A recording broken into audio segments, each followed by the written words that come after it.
Bom dia. Estamos aqui na Biblioteca Nacional de Portugal perante um livro de coro do início do século XVI que foi feito e utilizado pelas freiras dominicanas do convento da Anunciada de Lisboa.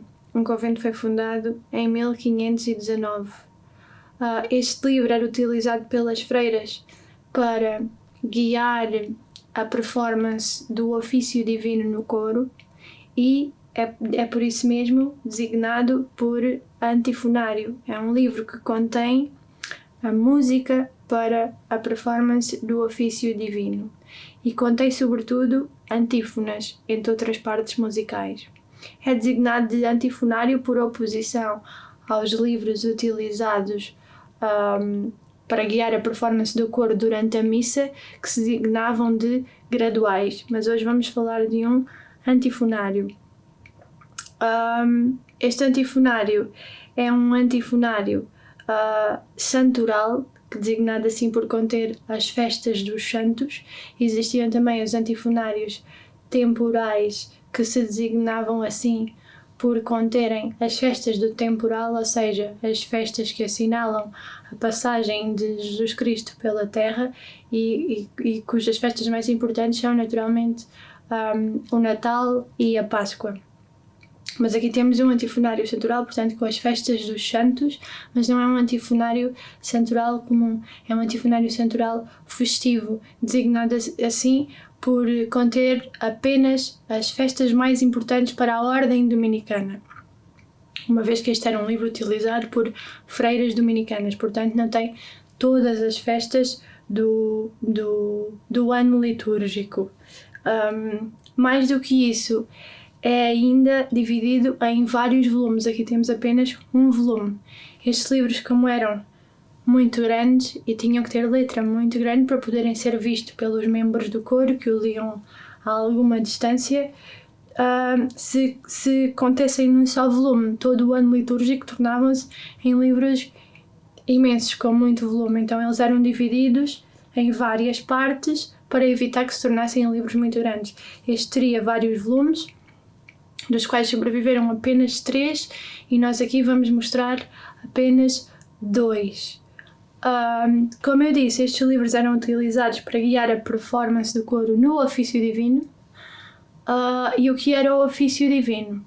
O ofício divino era a parte central da vida de uma comunidade monástica, que ocupava todo o dia e também a noite da sua vida litúrgica, e era dividido em 8 horas litúrgicas, ou chamadas 8 horas canónicas, que começavam logo pela madrugada, com a celebração das matinas, ao início da madrugada.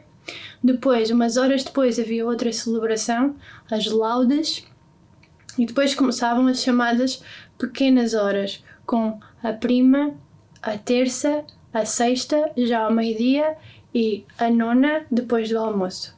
Depois à tarde tínhamos, ao final da tarde, a celebração das vésperas e ao final do dia, antes de recolher, a celebração das completas, a última hora litúrgica do dia. Este livro sabemos que veio do convento dominicano da Anunciada de Lisboa, porque o volume que o antecede tem um colofão, ou um colophon, que é um pequeno texto que o copista escrevia no final do livro com algumas informações sobre as circunstâncias da cópia. Nesse colophon podemos ler que o livro foi mandado fazer pela segunda prioresa do convento, Beatriz de Menezes, e que foi acabado, ou seja, foi feito por uma freira que assina como Soror Antónia, indigna serva do Senhor. Era muito comum nos códices medievais e também renascentistas que o copista, num ato de humildade perante a obra que tinha feito de louvor a Deus, escrevesse uma pequena frase sobre o quão insignificante ele era, o quão insignificante a obra dele era. Neste caso temos indigna serva de Deus. Em alguns códices de Soror António vamos ter mesmo indigna serva das servas de Deus, portanto uma humildade ainda maior. E sabemos também, através desse colophon, que ela acabou a cópia em 1551. E está, como eu disse, no volume que antecede este, o que nos leva a supor que o volume seguinte tenha sido feito mais ou menos pela mesma altura. Portanto, estamos perante um livro de meados do século XVI. Mas era então comum que as freiras fizessem os seus próprios livros. A determinada altura, podemos dizer que sim, embora em Portugal isso não tenha tido uma grande expressão. Temos apenas em Portugal este exemplo do convento da Anunciada com a Sorora Antónia e o exemplo do convento de Jesus de Aveiro, onde existiram cerca de 5 copistas conhecidas, copistas e iluminadoras, como já vamos ver. Este fenómeno das freiras que faziam livros surge sobretudo ligado à Reforma Observante e à Ordem Dominicana. A Reforma Observante foi uma reforma que procurou, no final da Idade Média, entre o final do século XV e o início do século XVI em Portugal, reverter as ordens religiosas aos seus princípios fundacionais, fazer cumprir a regra, fazer cumprir os votos, e dava por isso muito valor ao trabalho manual das freiras. Era o que elas deviam fazer entre as celebrações litúrgicas, que, como já vimos, ocupavam grande parte do dia, mas mesmo assim havia uma preocupação com que as freiras não caíssem no ócio e então era dada muita importância ao trabalho manual. É daí que surge então e que se vê por essa altura, finais do século XV e início do século XVI, com grande frequência, não em Portugal, como eu disse, só existiram 2 casos, mas noutras zonas da Europa, como a Alemanha e a Itália, vê-se com uma grande frequência freiras que assinaram livros, sobreviveram vários livros feitos por freiras. Mas, navegando então no livro, vamos poder ver que contém, como eu já disse, os ofícios dos santos, e este é apenas um volume que contém os ofícios das festas dos santos que eram comemorados em agosto e em setembro. E abre, por isso, com a festa da Assunção da Virgem, que era comemorada a 15 de agosto. Temos aqui até o fólio de abertura da festa da Assunção, que está assinalado a vermelho com a abertura da festa e nos diz In Assumptione Beate Virginis Maria ad Vésperas, ou seja, é o início da hora de vésperas. E temos então a primeira antífona da hora de vésperas, que nos diz Tota pulcra est amica mea, et macula non est in te. Tão linda és minha amiga e não existe qualquer mácula em ti. Este texto, vários textos do ofício da Assunção da Virgem, são retirados do Cântico dos Cânticos, que foi atribuído a Salomão e que é um diálogo entre 2 amantes, em que o amante e a amada trocam elogios e o amante chama a amada até si, até ao seu jardim, o que foi entendido do ponto de vista do cristianismo como um diálogo entre Deus e a Igreja ou um diálogo entre Deus e Maria. Neste caso seria um diálogo entre Deus e Maria, numa alusão à Assunção da Virgem. Portanto, o mistério da Assunção da Virgem centra-se na morte da Virgem e na sua posterior assunção aos céus e depois na sua coroação por Deus. E existe aqui um paralelismo entre a história narrada no Cântico dos Cânticos e esta narrativa da Assunção da Virgem, em que Deus lhe tece alguns elogios e depois a chama até si, a chama aos céus. É o que vemos aqui nesta inicial T, que abre a primeira antífona do ofício de Vésperas, onde podemos ver a representação de Maria a ser elevada aos céus por anjos, onde Deus a espera. Portanto, uma representação bastante típica, bastante canónica do mistério da Assunção. Já na margem de fundo, podemos ver uma representação que não é de todo típica na iconografia deste mistério. Trata-se do momento em que os apóstolos carregam a urna da Virgem até ao jardim onde ela depois ascenderá aos céus E o facto dele estar representado aqui como uma verdadeira iluminação do texto, iluminação de ilustração deste chamamento que Deus faz à Virgem. Vemos então o momento em que ela caminha até ao jardim onde finalmente se irá unir a Deus. O facto de estar presente aqui mostra-nos que as freiras tinham mesmo uma vontade de ter esse momento representado. Para já, porque não é um momento que usualmente se veja na iconografia do mistério, ou seja, dificilmente elas teriam modelos que as inspirassem a fazer isso, e depois porque surge num livro de coro que usualmente não tinha cenas narrativas ou iluminura figurativa fora das letras, e mesmo quando tinha dentro das letras, dentro das iniciais, tratavam-se de cenas bastante standardizadas, bastante típicas, que eram copiadas pelos iluminadores de uns livros para outros e que eram por vezes mesmo retiradas de catálogos que circulavam entre eles. Portanto, não tinham esse nível de personalização. Ainda para mais porque se situa no fundo da página, é uma coisa extremamente rara. Mesmo se olharmos para as próprias características da iluminura, vamos ver que à primeira vista nos parece uma obra quase amadora, quase infantil. Isto deve ser lido à luz daquilo que eu expliquei anteriormente, do valor do trabalho manual. Tinha muito valor que fossem as próprias freiras a iluminarem o seu próprio livro, independentemente de possuírem as competências técnicas necessárias para isso ou não. A funcionalidade e o valor do trabalho manual e também o valor devocional sobrepunha-se à qualidade técnica neste caso.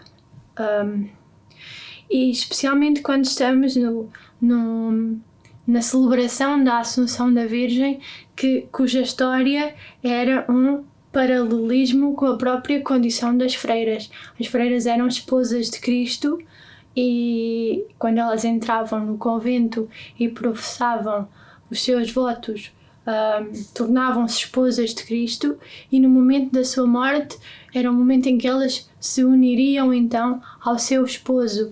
E a Assunção da história do mistério da Assunção da Virgem é precisamente um paralelismo com isso. Para mais, a Virgem era tida como o exemplo da freira perfeita.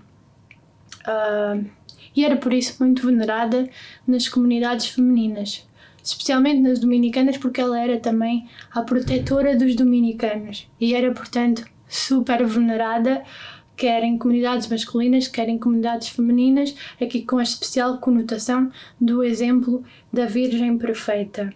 E temos, portanto, esta decoração fastuosa que está ligada não só a ser a abertura do livro, mas também a essa devoção especial ao mistério da Assunção de Maria e à vontade que as freiras tiveram de representar visualmente a história que é narrada pelo canto, este chamamento que Deus faz a Maria para que ela se una a Ele nos céus e seja coroada. Se formos ao final da antífona, vamos mesmo ver que as últimas palavras são Veni coronaberis, vem e serás coroada.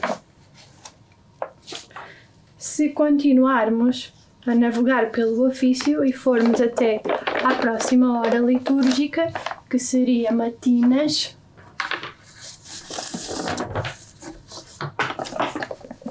vemos aqui o início de matinas, do salmo invitatório de matinas, ad matutinas invitatorium, que surge assinalado com um U pintado e decorado com filigranas. Depois temos, dentro das matinas, 3 noturnos. As matinas eram divididas em 3 serviços que eram chamados noturnos, que surgem aqui também assinalados com iniciais pintadas e decoradas com filigrana. Aqui temos a antífona do primeiro noturno, in primo noturno antífona.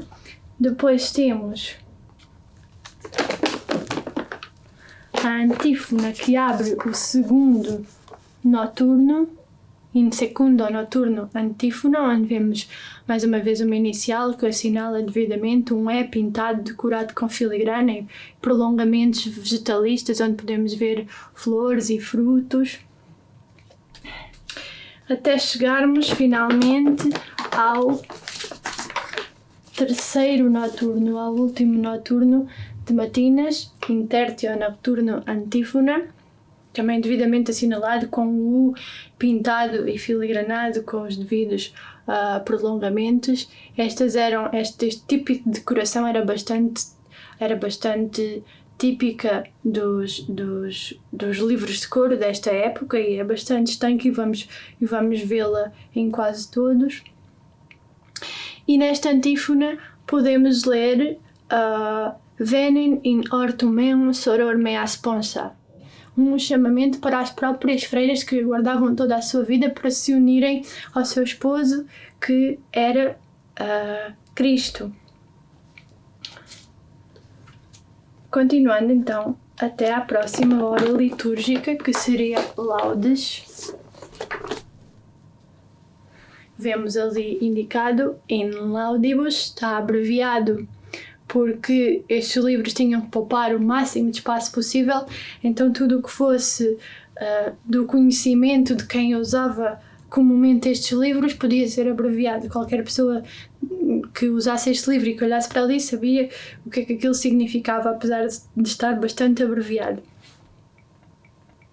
E temos então a primeira antífona da hora de Laudes, que nos diz Assumpta est Maria in celo gaudent angeli. Maria ascendeu aos céus, os anjos festejam.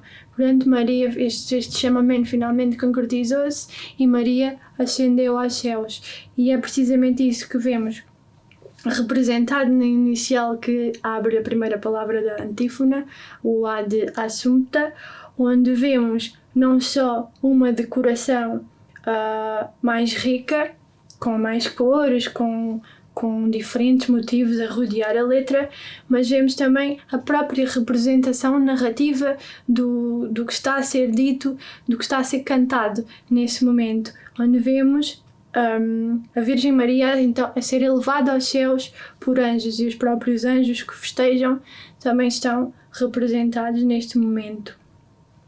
Se continuarmos a percorrer o livro e formos até à próxima festa, que será a festa de Santo Agostinho, que era o autor da regra monástica utilizada pelos dominicanos, a regra de Santo Agostinho, tanto utilizada pelos dominicanos como pelas dominicanas, e portanto um santo bastante reverenciado na ordem, tanto que está no seu antifonário central festivo, que tem as festas mais importantes. Vamos ver que a decoração é bastante mais sóbria. Já não existem cenas narrativas de qualquer tipo de iluminura figurativa, e houve portanto um menor empenho por parte das freiras em iluminar este ofício. Vemos que já é uma iluminura bastante de acordo com aquilo que se vê noutros livros de coro.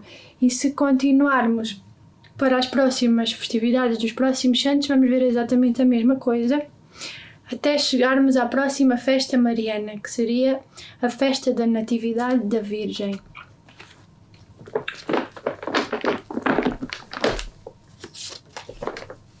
Que surge ali assinalada a vermelho, mais uma vez, in Nativitates Beatissima Virgem Maria ad vésperas, super salmos antífona, portanto o início das vésperas da festa da Natividade da Virgem. E vemos aqui a abertura da primeira antífona de vésperas, onde vemos o regresso ao uso das cenas narrativas e até mesmo ao uso do ouro, que desta vez está bastante carregado e bastante notório. E a primeira antífona de vésperas da festa da Natividade da Virgem diz-nos então: Ec est regina virginum, aqui está a rainha das virgens, uma frase que iria dizer também muito às próprias freiras, porque elas eram as virgens e esta era a sua rainha, o seu exemplo máximo. Então vamos ver aqui o recurso a uma inicial bastante rica, que nos mostra uma cena narrativa do nascimento da Virgem, com Santa Ana, a pequena Virgem, bebê, e o que podemos interpretar como uma parteira. Vemos também o recurso a muitas florinhas. As flores simbolizavam as virtudes de Maria, as flores e os perfumes, e já vimos também muitas flores no próprio fólio de abertura do códice. E se continuarmos a ver este ofício e formos, por exemplo, ao primeiro noturno de matinas, podemos ver que continua esta utilização do ouro e, portanto, este esforço em assinalar de forma diferente esta festa da Virgem. Esta devoção pela Virgem Maria estendia-se também às santas mulheres do calendário litúrgico, especialmente às santas dominicanas, às santas de especial devoção dos dominicanos. E é isso mesmo que vamos poder ver uma representação visual disso no volume que se segue a este, que teria as festas de novembro. Este tinha as festas de agosto e setembro. Portanto, nesse volume que segue este e tem as festas de novembro, vamos poder ver que na abertura do códice, que é a festa de todos os santos, existe um enfoque especial para salientar aqui as santas mulheres, que eram os exemplos, não os exemplos máximos, o exemplo máximo seria a Virgem, mas os arquétipos de santidade feminina e da vida virtuosa a que as freiras deveriam almejar. E vamos ver nestes conventos femininos também uma enorme presença de imagens, de representações da vida destas santas virgens, e era também bastante comum que elas lessem as suas vidas, as suas agiografias, eram temas e objetos de bastante devoção nestas comunidades.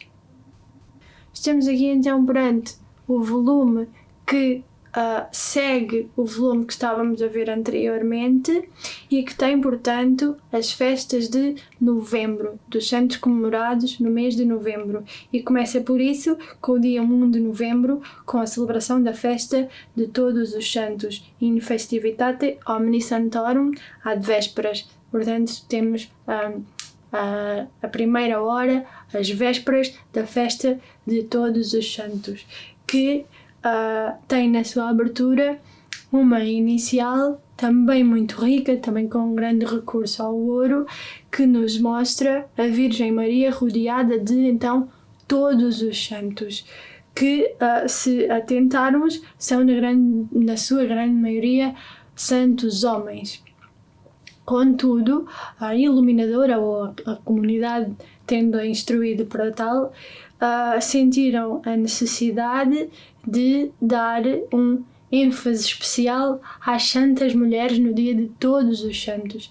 E então vão representá-las na margem de pé, uma a uma. Temos a representação de 14 santas, que estão até nomeadas, têm os seus nomes por baixo para que não haja qualquer dúvida de qual é qual, e para que se assegure assim a sua presença nesta festa de todos os santos. Vamos ter então a representação de Santa Catarina de Sena, Santa Clara, Santa Apolónia, Santa Irene de Tomar, Santa Lúcia, Santa Ágata, Santa Marta, Santa Maria Madalena, Santa Catarina de Alexandria, Santa Inês, Santa Cecília, Santa Margarida, Santa Doroteia e, por fim, Santa Bárbara. Isto reforça visualmente esta devoção especial que as freiras teriam pelas santas mulheres, que eram, como eu já disse, os arquétipos de santidade ao qual elas almejavam, que elas deviam seguir para serem freiras virtuosas e cumprirem o seu destino na Terra. Estes livros, enquanto objeto, eram muito importantes numa comunidade monástica, não só porque eram bastante caros de comprar e bastante caros de fazer, então deviam ser bem preservados e bastante mantidos. Eles raramente eram deitados fora, mesmo quando se tornavam obsoletos, eles eram reciclados para que se pudesse com eles fazer outros livros, porque eram livros bastante caros de fazer e por isso era tido com eles um enorme cuidado. Isso é visível através do livro dos ofícios, que foi também abordado neste curso com um vídeo, porque nesse livro, no livro dos ofícios, que tem instruções para como as freiras deviam proceder nos vários ofícios que existiam dentro de uma comunidade, existe uma entrada especialmente dedicada a como se devia tratar dos livros litúrgicos, os livros que se usavam na liturgia, entre os quais estavam os livros de coro.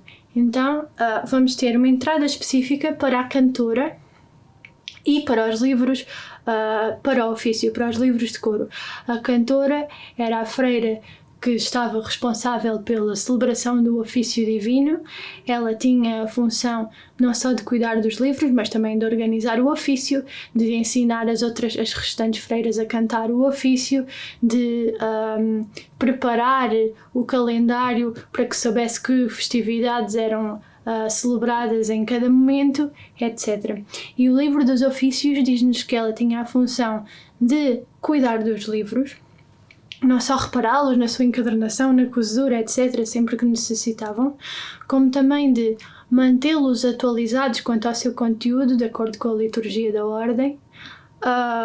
Ela deveria mantê-los bem guardados, protegê-los de intempéries, guardá-los em camisas próprias, em bolsas próprias, num armário próprio que deveria estar preferencialmente no coro, e deveria ser ela a retirá-los desse armário e a colocá-los no coro para a performance do ofício.